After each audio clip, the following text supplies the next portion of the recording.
it works through, I presented on St. Augustine's sort of notion of the self as the center of, let's say, conflict, and how in fact through working through his early works, and especially culminating in the Confessions, you see that he understands that if one just turns into oneself, this is insufficient.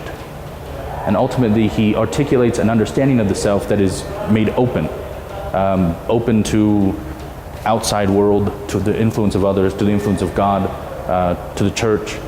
And in these things, there's a kind of harmony that can take place. And this is against an understanding where the self becomes the sole arbiter of what's good.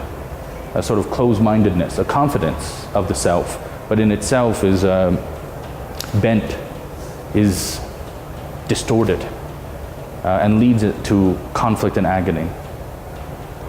I would encourage the study of St. Augustine, partly because of the depth of his own work, how many different texts he has, also to go something on the judgment of so many generations. I mean, 1,500 years of all kinds of people reading, thinking through Augustine, religious, not religious, Western, not Western, all these languages. There's a common place for discourse just in studying and thinking with and through St. Augustine.